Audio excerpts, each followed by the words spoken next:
Good evening! Hi, I'm Verna. I'm Daniel. And welcome to Bonfire Night. So muli, wini-welcome po namin lahat ng mga pastor, mga primary leaders, mga disciples, mga magulang. At kung first time mo dito, welcome sa Bonfire Night. So wini-welcome din po natin lahat ng mga ka-Bonfire Night natin na nanonood sa ibang bansa. So at sa ating pagpapatuloy po, sama-sama nating panoorin ang Bonfire Things to Remember.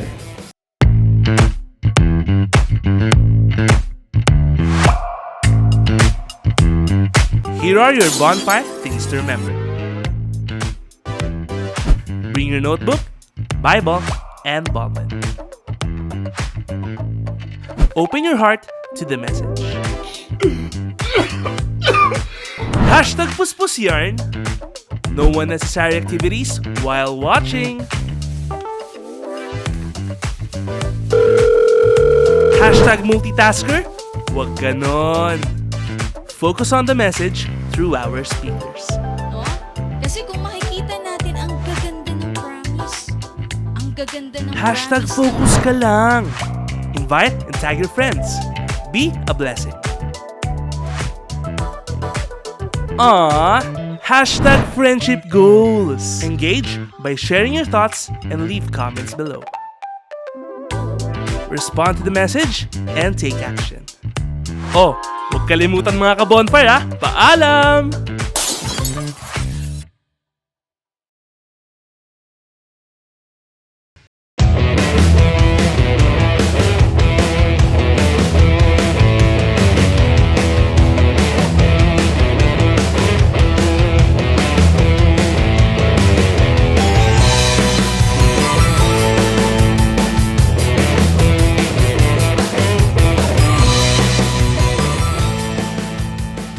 So praise God sa ating Bonfire Things to Remember. So tayo mga ka-Bonfire, maging mindful po tayo about ongoing yung ating live. Make sure po natin na hindi lang po tayo nanonood dyan sa ating live, but tayo rin po ay nag-engage sa ating comment section.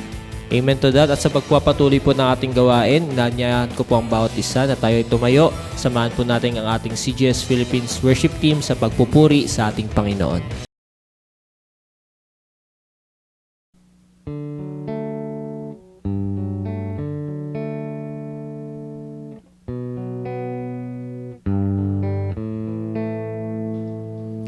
Why are you so good to me?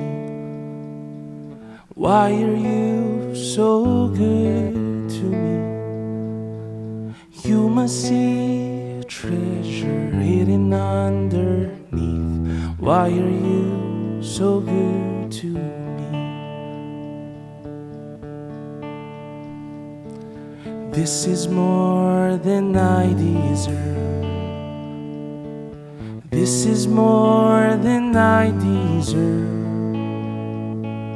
Overwhelming grace I can never earn. This is more than I deserve.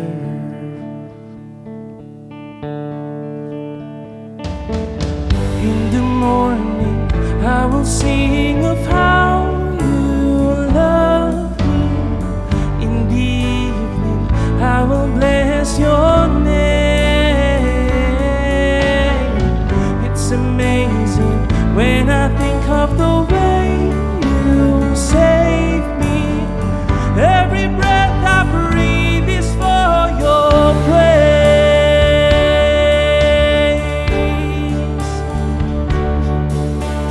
I love how you love me first. I love how you love me first. You call me from the grave and pull me from the dead. I love how you love me first. You call me from the grave and pull me from the dirt. I love how you love me first. In the morning I will sing of how you love me. In the evening I will bless your name.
So, praise and glory to God. Salamat po sa CGS Philippines Worship Team sa pangunguna sa pagpupuri sa ating Panginoon. At nawa, nakatulong po sa atin yon for us talaga maset yung atmosphere, ma-ready yung puso't isip natin sa mensahe na mapapakinggan natin tonight through our bonfire speaker. So, we encourage yung bawat isa na tayo po ay wag lang maging passive, kundi maging active tayo, no, sa panonood by engaging. And also, talaga kung may mga ka-cell group pa kayo na wala pa dyan, so invite natin sila, itag natin sila para sama-sama po tayo mapagpala sa message na mapapakinggan natin tonight through our speaker.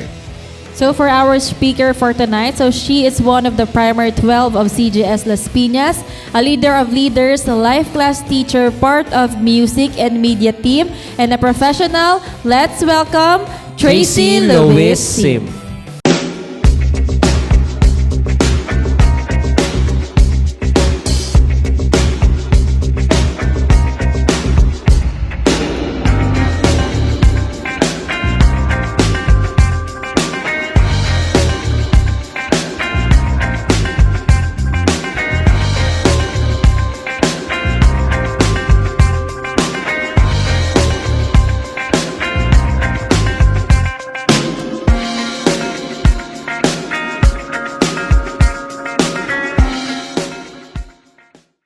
Ayan, good evening mga ka-bonfire and welcome ulit sa atin na mga disciples, mga leaders na nandyan na sumusubaybay sa ating bonfire night and sa mga bagong invite. So, wini-welcome namin kayo dito sa ating bonfire. So, blessing yan na at hindi aksidente na kayo po ay na-invite at natag dito sa ating bonfire night na maghahatid po tayo ng ating message na galing din po sa Panginoon. At alam ko na I hope na itong araw na to ay maging blessing palalo sa inyo and maging simula, lalo na sa mga invites dyan, na maging simula ito para mas lalo nating makilala at magkaroon tayo ng malalim na relasyon sa ating Panginoon. And to start our tonight's bonfire night, so let us have our prayer muna, opening prayer. So let's ask the presence of the Lord to be with us. So let us put ourselves in the holy presence of the Lord and let us all pray.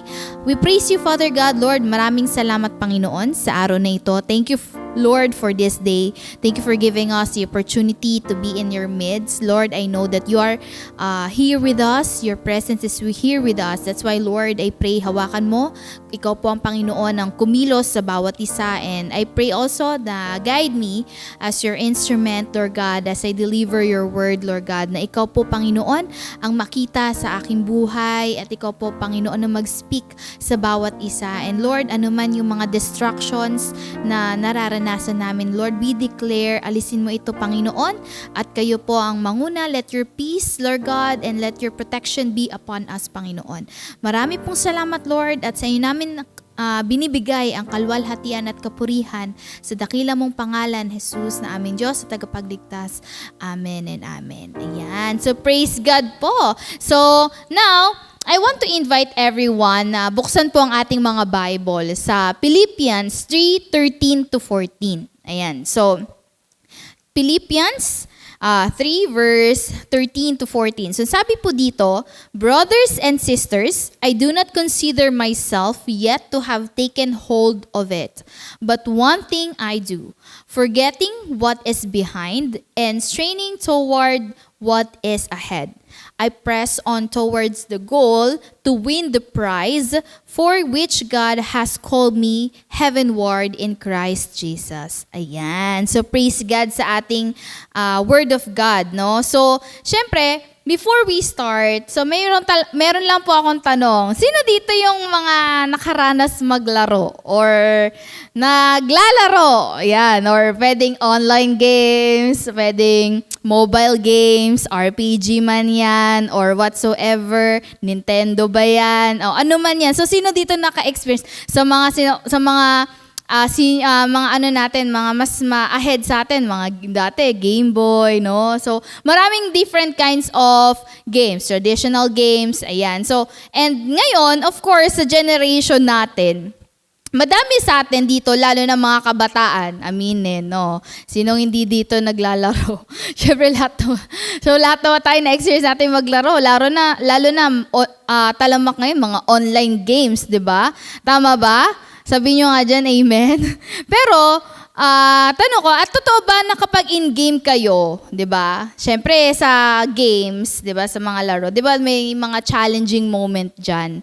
Di ba? So, meron dyan, kapag in-game ka, siyempre, dapat ginagalingan mo. Tama? Sino ba dito naglalaro tas nagpapatalo? 'Di ba? Ano po ba yung aim natin whenever we are in game, 'di ba? You want to win, 'di ba? Gusto mo makuha yung final round, maging champion kung ano man yung game na nilalaro mo. And sometimes meron sa atin dito, 'di ba? Mina-master na yung kada level, 'di ba? Ng game na nilalaro nyo. And hindi talaga kayo titigil, 'di ba? Hangga't hindi tayo nananalo. Tama ba? So, pero syempre, hindi natin pag-uusapan yan. Yung mga madalas nyo nilalaro. Ano ba yung mga madalas nyo nilalaro? Sige nga, ilagay nyo nga dyan. Aminin. Di ba yung mga ML? O, sino dito nag-ML? O, mga LOL. Ano pa ba? Di ba, League of Legends, mga Roblox, Valorant. Di ba, yun yung mga, ngayon mga sikat ngayon na game. Pero hindi natin yan, hindi ko kayo ini-encourage na magbabad kayo sa laro na yan. No? So, sinasabi ko lang yung mga examples. And kasi, I want also to share with you etong message na ihatid ko. So, para tayong, it's like, I want to give it as this message na parang, nasa game level. So, yung mga terms natin, di ba, syempre, para makarelate din po kayo. So, syempre, yung mga terms natin dito, madalas nakikita nyo siya sa mga gameplay. Di ba? So, and syempre, di ba, minsan, di ba, during the game, sige, balik tayo doon. So, during the game, di ba, minsan, pag time na natatalo ka or namamatay, lalo na mga, RPGs, yan, ngayari, Super Mario, di ba?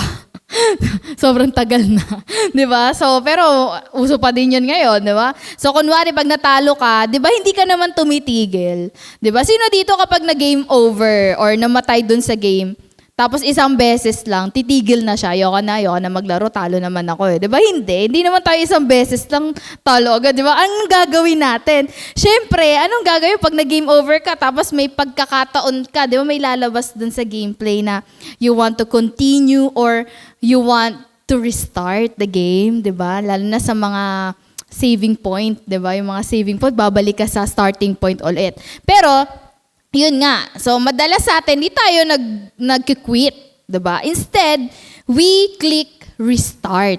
Ayan. So, yung word niya, sabi niyo nga po sa inyong mga lugar, kung nasa kayo, restart. 'Di ba? So, now, in this time, siyempre nasa unang taon pa lang po tayo ng 2026. And we experienced din, syempre, last year. 'Di ba? Alam ko, marami sa atin, minsan natalo. 'Di ba? Parang yung buhay natin, para tayo nasa gameplay. Natalo tayo sa mga battles. 'Di ba? Yung battle natin, it can be like discipleship rejection. 'Di ba? Minsan, yung battles natin, may mga time na we felt defeated kasi iniwan tayo ng disciples natin. 'Di ba? And even sometimes na yung mga kakampi, 'di ba, sa game, may mga kakampi tayo. Minsan, yung mga kakampi natin, wala na. Hindi na natin sila kakampi. 'Di ba? Hindi na natin sila kasama sa journey. 'Di ba? Kasi pwedeng, baka may mga moment din tayo, last year, wala tayong strategy, 'di ba? Sa gameplay kasi kailangan marunong ka sa strategy 'di ba? Para manalo ka, 'di ba? So sa atin, siguro sa atin, iba din na sa atin dito, kulang sa strategy, kulang sa motivation, 'di ba? Para manalo. Kaya nga, 'di ba? Sinabi nga dito, 'di ba, sa verse, kung babalikan natin yung verse natin sa 13, 'di ba? Brothers and sisters, I do not consider myself yet to have taken hold of it, but one thing I do, forgetting what is behind and straining toward what is ahead. Sabihin nyo nga, forgetting what is behind. Ayan. And straining toward what is ahead. So, dapat yan yung mindset natin. Kasi, we must remember, di ba, hindi ka pa game over. Ayan. So, sabi mo sa sarili mo, hindi pa ako game over. Lalo na, hindi ka pa game over sa vision. Pwede ka pang, di ba, sa game. Anong meron nakikita nyo? Pwedeng mag-restart. Kaya ang topic ko is Vision Restart Mode. So, dapat lagi tayo na ngayon, lalo na ngayon 2026, we have the opportunity to restart again the vision in our lives. So dapat nandun tayo sa mode of restarting ourselves instead of quitting. 'Di ba? So dapat nagre-restart tayo. And now, mga ka-bonfire, now, ang tanong ko, will you click and restart this game? No? Yes or no? O, yung mga nandiyan, nanonood, yes or no? Syempre, yes. And syempre, as we start this game, di ba, we have the goal of winning it. So this time, as we start the game, di ba, let's have the goal of winning it. And the same time, in order to win, di ba, to press on towards the goal, remember, kailangan mo rin ng kakampi. 'Di ba sa mga laro, 'di ba lalo kay online, 'di ba? Minsan ito na yung nasa generation na kahit saan ka mang lugar, 'di ba? Pwede kang mag-invite ng kakampi mo. At ngayon, ini-encourage ko ang bawat isa na let us invite. No, mag-invite tayo. So tag your friends diyan. Magtag ka na ng mga kakampi mo kasi we will restart the game. And remember na ito na yung panahon. So let's have the vision restart now. Ayan. So of course, as we restart the vision in our lives, no, may mga bagay tayong dapat i-take note.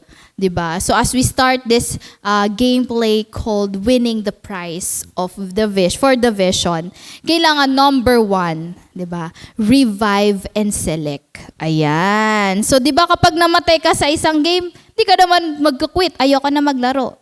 'Di ba? We will restart, at kapag na-restart ka, there is reviving, 'di ba? Yung kung ikaw naglalaro, 'di ba? Hindi naman agad 'yan na yung namatay ka tapos gusto mo maglaro, 'di ba?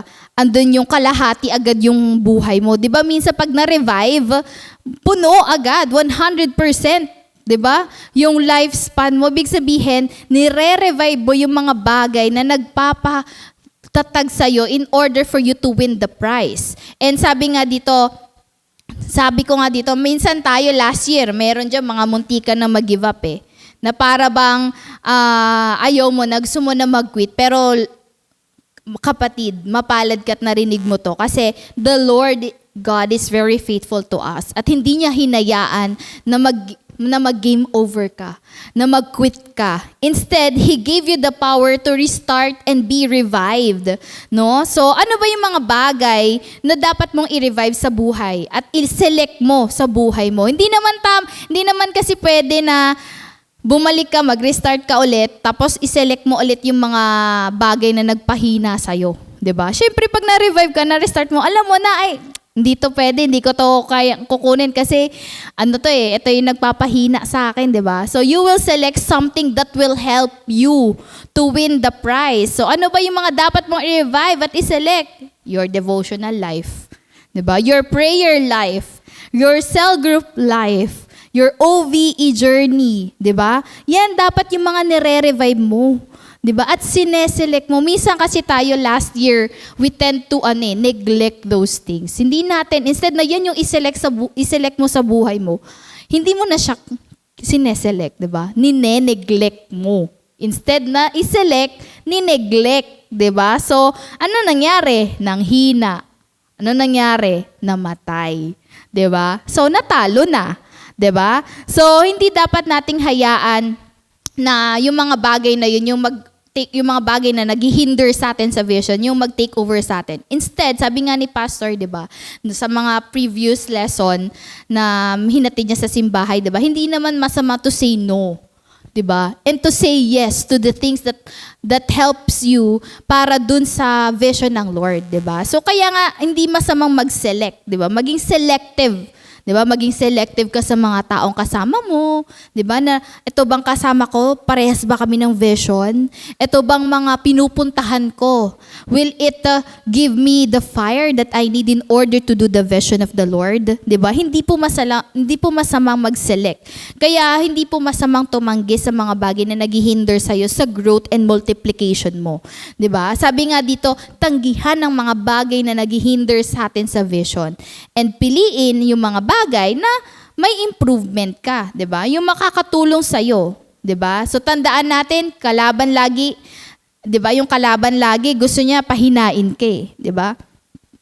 the enemy will double time, 'di ba? The enemy will do everything, 'di ba? Just for you to stop and just for you to give up, 'di ba? Then kapag andun, 'di ba? Inalaw mo yung sarili mo not to select the things that will help you grow. Darating diyan, manghihina ka, 'di ba? Hindi mo sinelect yung prayer life. Na sinelect mo tulog. Oh, wala ka ng prayer life. Hindi mo sinelect yung devotional life. Ang sinelect mo mga bagay sa mga pleasures, 'di ba? Ano nangyari? Darating yung time na yan, napapansin mo na late ka na, absent ka na, wala ka na. Ano nangyari? Dead. 'Di ba? Patay ulit. 'Di ba? So, mali, 'di ba? Sabi nga dito sa Proverbs 13-14 natin, balik ulit tayo sa verse natin. Remember, I do not consider myself yet to have taken hold of it, but one thing I do, forgetting what is behind and straining toward what is ahead. I press on towards the goal. Ayan o, sinabi, press on. Pag sinabi mong press on kasi, you choose, di ba? Mas pinipili mo yung mga bagay na naglilid sa'yo sa goal mo to win the prize for which God has called me heavenward in Christ Jesus. So remember, may goal tayo. And in order to win the goal or to win the prize, we need strength and revival. 'Di ba? So baka wala ka na sa vision. Revive it. 'Di ba? Select it. 'Di ba? So kapag na-revive ka, automatic 100%. 'Di ba? Pag na-revive ka, kasi hindi naman 'yun pag sa HP, mga HP, XP, 'di ba? Pag na-revive, hindi naman kalahati or 1/4, 'di ba? Pag na-revive, 100%, 'di ba? So ibig sabihin, buong-buo yung HP mo, yung pag sabi HP kasi sa mga nanay natin diyan. So medyo mga language natin, mga pangkabataan. Pag sabi mong HP, 'di ba? Ano nga ba yung HP? Nalimutan ko na. Diba? So, yung mga health percentage, diba? Yung mga life percentage mo. So, ano ba yung nagbibigay sa iyo ng capacity sa life mo? Yung devotion mo, dapat 100% meron ka. Diba? Prayer life mo, pag na-revive mo, dapat 100% nasa prayer life ka. Diba? You make your habit your attendance. Diba? Sa cell group mo, dapat wala ka ng absent kasi nga ni-revive mo na yung sarili mo. Eh. Diba? So, 100% nasa cell group life ka, 'di ba? And 100% you are caught by the vision.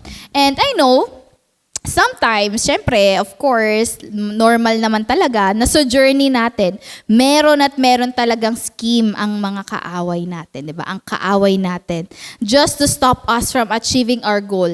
Kaya dapat meron din kang number 2, 'di ba? So make sure na meron kang number 2. Ano yung number 2? We should always power up. Oh, ayan. So, ibig sabihin, power up. 'Di ba sa game, pag sinabing power up, 'di ba yan yung kapag nanghihina ka, 'di ba may magpa-power up sa'yo para umangat ulit yung HP or XP mo, 'di ba? So, pag may power up ka, nagbo-boost ulit, 'di ba? To the highest level, yung strength mo, ayan. So, kailangan ano po ba yung mga bagay na nagpa-power up sa atin? So, una dyan, syempre, yung ating Panginoon. Diba? We must make sure that we have the Lord in our life. The presence of the Lord is in us, and His Holy Spirit is with us. Remember, do not underestimate yung mga bagay na ginagawa mo kasama mo ang Lord. Kasi tandaan mo, lahat ng bagay na kasama mo ang Panginoon, lahat yan tagumpay. Diba? Kapag inalis mo na ang Panginoon sa buhay mo, dyan ka talaga, mabilis kang madidefeat. Mabilis kang makakain ng mundo. Pero when you have the Lord in your life, 'di ba? As your source of power and strength, 'di ba? You are unstoppable, 'di ba? And ano pa yung mga nagbagay na nagpa-power up sa atin? Pangalawa, your prayer life, 'di ba? Yung morning prayer. Sabi nga po sa amin na aming pastor, 'di ba po, si Pastor Rami, sabi nga niya, a prayerful network is a powerful network. 'Di ba? So, tandaan natin sa paggawa natin ng vision, nagsisimula yan sa panalangin. Nagsisimula yan ikaw and the Lord. Kamusta ka between you and the Lord sa isang lugar na kung saan kayo lamang yung nag-uusap, 'Diba? So, tandaan natin yung wag nating i-underestimate yung morning prayer, yung evening prayer natin, no? Or anytime you can pray to God. You can ask the Lord for God's strength, for His strength, for wisdom, lalong-lalo na po yung wisdom, mahalaga yan eh. 'Di ba sa isang gameplay, kailangan yan may wisdom ka, may strategy ka. 'Di ba? So, paano ka mapapowered up with wisdom na galing sa Lord kung wala kang Lord? 'Di ba? So simple as that. So remember that through prayer, there is power when we speak the gospel, when we teach our fellow disciple. That's why we must always start in prayer. Kasi sa prayer, 'di ba? It shows that we are dependent sa Panginoon, 'di ba? At kapag dependent ka sa Lord, of course, syempre, tagumpay ka. And another thing na nagpa-power up din sa atin, of course, yan yung training, mentoring, conferences. Ayan, 'di ba? Diba sa mga training, conferences kapag nabubus ka, 'di ba may mga portion kasi na sometimes training, tutorials, 'di ba sa mga gameplay, 'di ba? So it levels you up. It powers you up para mas lalo mong makita kung ano yung mga dapat mong gawin, 'di ba? Sa gameplay, 'di ba? Minsan nag-i-start talaga yan sa tutorial, 'di ba? Para alam mo talaga kung paano mo gagawin yung paano mo lalaruin yung isang laro, 'di ba? So sa atin, blessed tayo eh. There are some people who teach us. There are some people who trained us and mentor us. Kaya wag niyo pong hayaan na hiwalayan sa inyo. Ako personally, I always tell my disciples na alam niyo kung bakit din ako nananatili po dito sa journey ng discipleship na despite of different battles in life, pahirap yung challenge, 'di ba? Pero bakit parang as I look when you look at me or like yung iba po sa atin dito pag tinitingnan ako parang hindi ako ganun na parang nanghihina, 'di ba? Hindi ako naglalamig, 'di ba? Of course, praise God, no, by God's grace. Pero isa sa secret ko din is because I've been in those trainings, in those mentorings, in those conferences na nagpapa-boost sa akin or nagpapa-power up sa akin para mas lalo kong magampanan yung vision ng Lord. 'Di ba? Kaya po, pag may mga panawagan like mga mentoring, conferences, trainings, no? Yan yung mga process po natin. So meron po kami dito, tinatawag namin discipleship process. So this coming first month, endorse ko na rin po. So sa mga hindi pa po nakakaranas na mag-process, no? Wag po kayong mag-hesitate to come, no, to join and engage and be involved sa mga process of discipleship po namin. Kasi alam niyo po, totoo niyan, mas pag kayo po ay pumasok sa mga process and training, mas dun po tayo kasi talaga lumalago. Mas dun tayo nagmamature. Wag po nating isipin na ay hindi pa kasi, lalo po sa mga leaders or mga disciples po natin, na wag po nating isipin na ay hindi pa kasi siya ready ate, hindi pa siya mature. Mali yun, di ba? Yun nga yung reason eh, para mag-mature siya, para ma-strengthen siya, lumalim siya sa Lord, is ipasok mo sa process, 'di ba po? Kaya nga siya process eh, 'di ba? Kaya nga siya consolidate, you solidify, 'di ba? That person to the Lord. Kaya wag po nating hayaan na we neglect those things, 'di ba? Yung mga conferences, lalo na po this coming sa mga kapwa ko kababaihan, meron po tayong women's conference na nalalapit, 'di ba?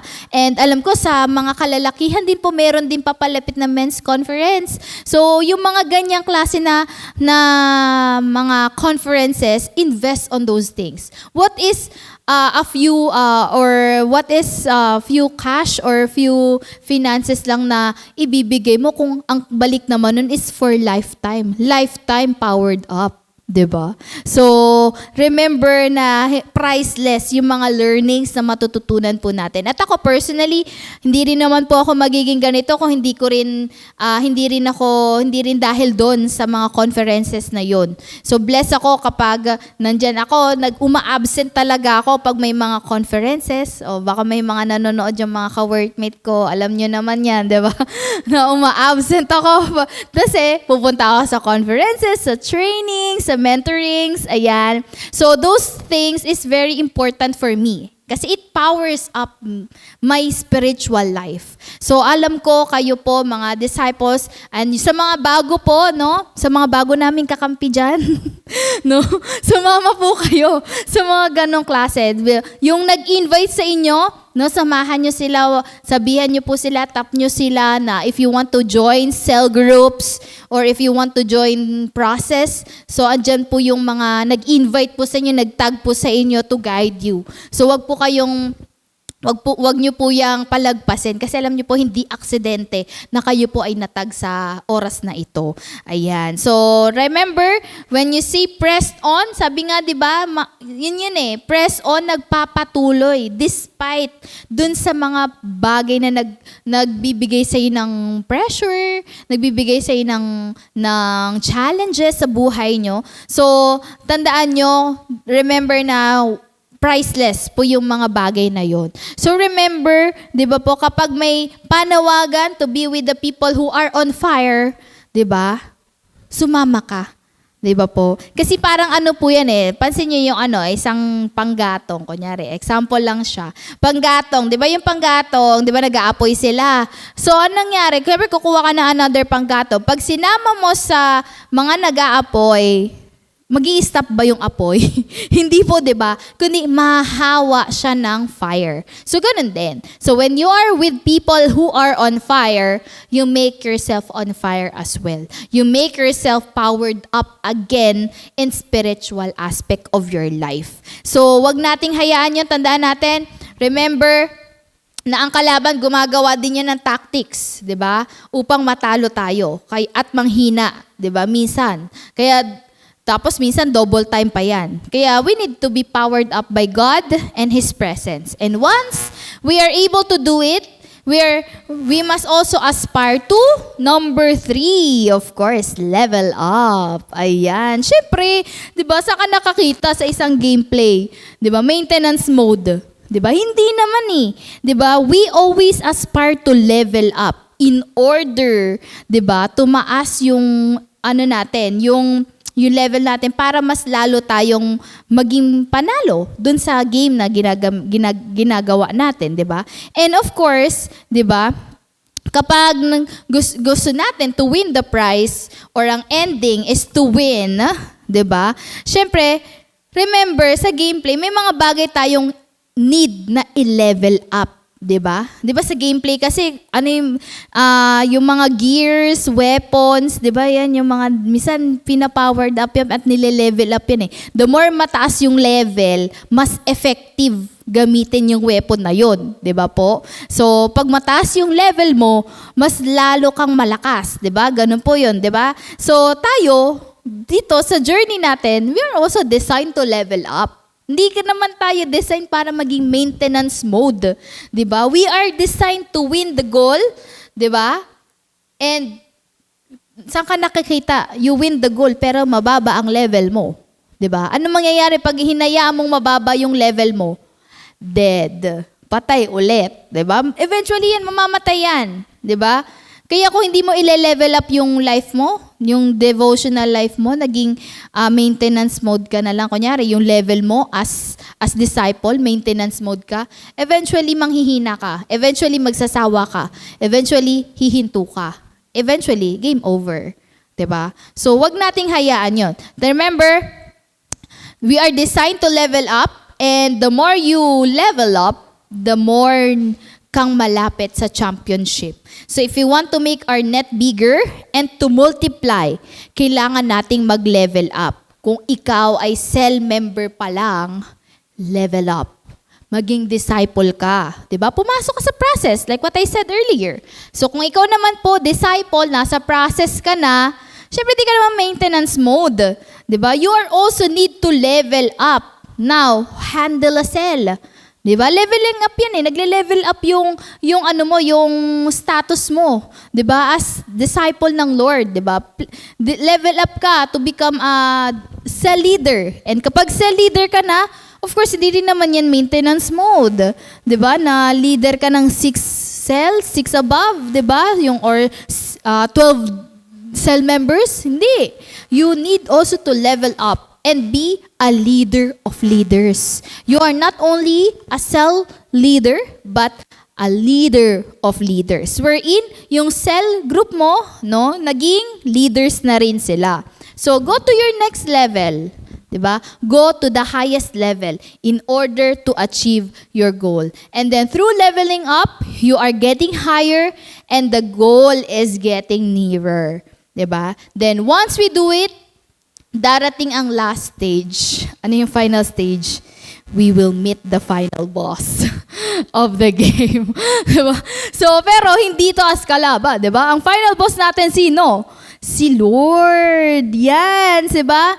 And tayo ba, we aspire to meet the final boss. Pag sinabing the final boss, yan yung mamimit na natin yan at sasabihin sa'yo in Matthew 25 verse 23. His master replied, "Well done, good and faithful servant. You have been faithful with a few things. I will put you in charge of many things. Come and share your master's happiness." Di ba? Ang sarap nun na na-meet mo yung final boss and ang sinabi sa'yo, "Well done, good and faithful servant." Di ba? Ibig sabihin, you really win. You really become a champion. You really achieve the goal. Di ba? So, gusto mo ba kapag na-meet mo yung final boss mo, sasabihin sa'yo, wicked? Di ba? Lazy? Di ba?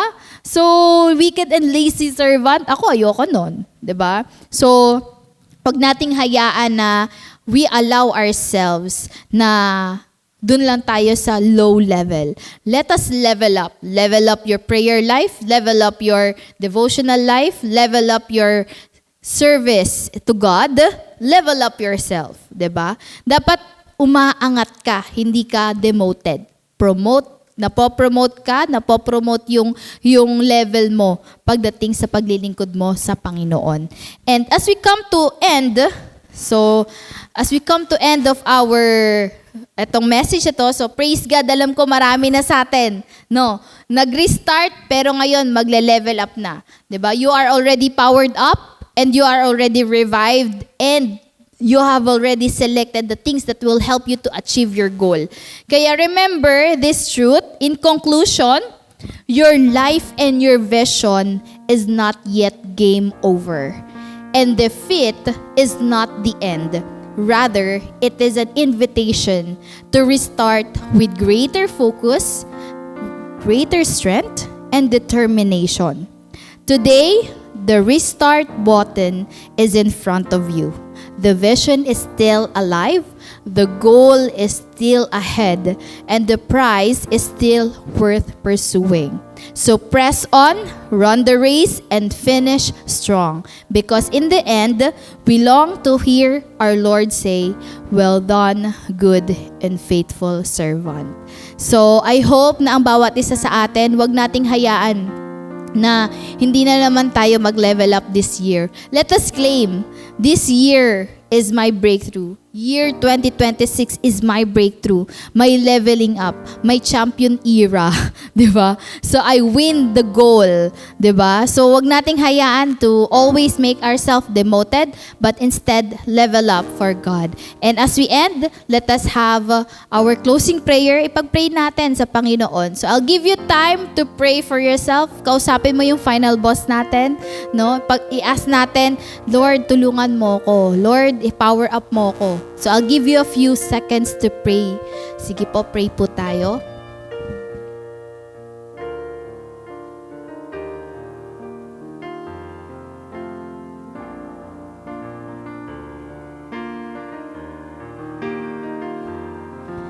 We praise you, Father God, Lord. Marami pong salamat, Lord God, sa araw na ito. Thank you for giving us, Lord, the wisdom, the strength, Lord, the heart for this vision. Lord, we know na in the past few years, sometimes we get defeated.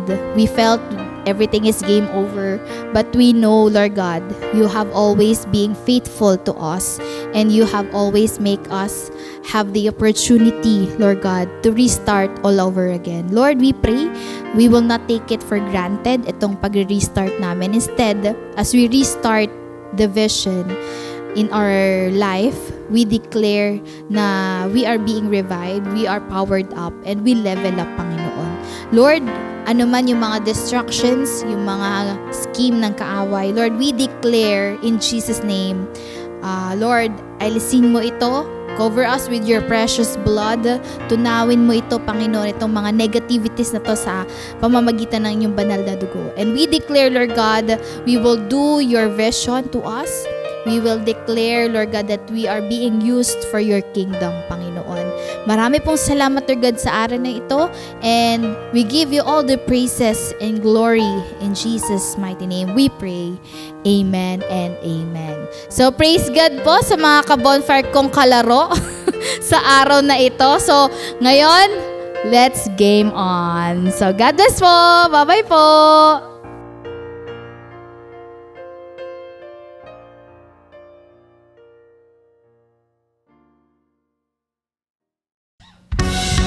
You are the only one I have.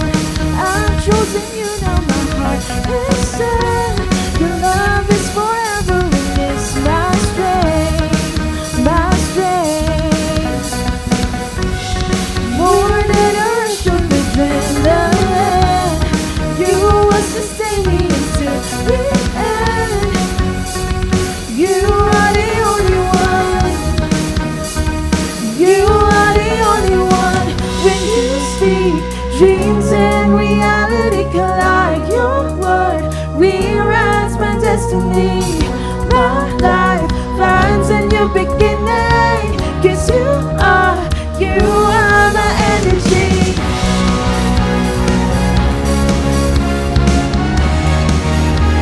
You are my energy.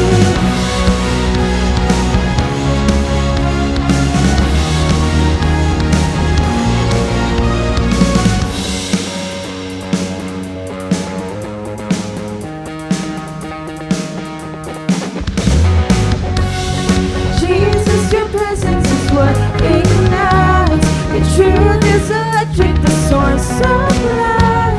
A moment with you makes me come alive, alive.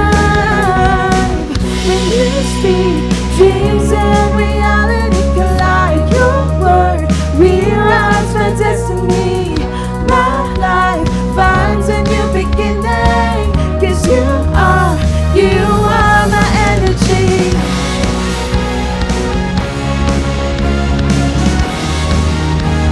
You are my energy.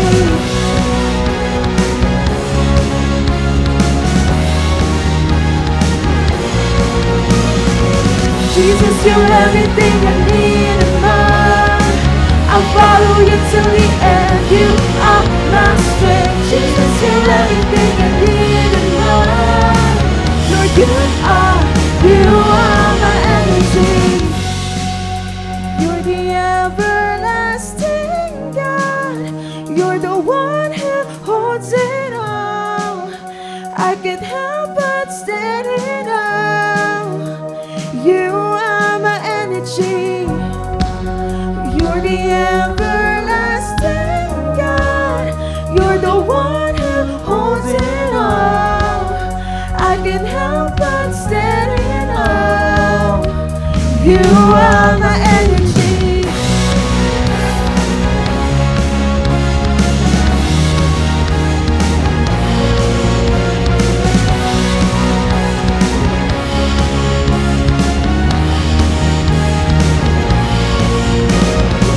When you speak, dreams and reality collide. Your word rewrites my destiny. My life finds a new beginning. 'Cause you are my energy. Jesus, you're everything I need and more. I'll follow you till the end. You are my strength. Jesus, you're everything I need and more. Lord, you are my energy.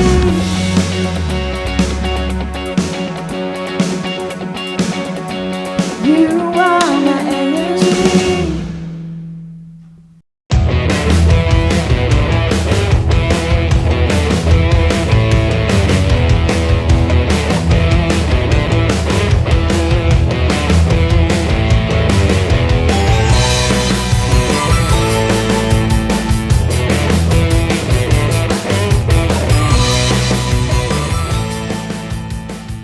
So, praise and glory to God. Thank you, Tracy, sa message na yung inahatid sa Bawat Isa. And alam ko, lahat ng mga nakasubaybay, marami rin po tayong natutunan. And we encourage yung Bawat Isa na i-post ito sa ating mga social media accounts using This hashtags.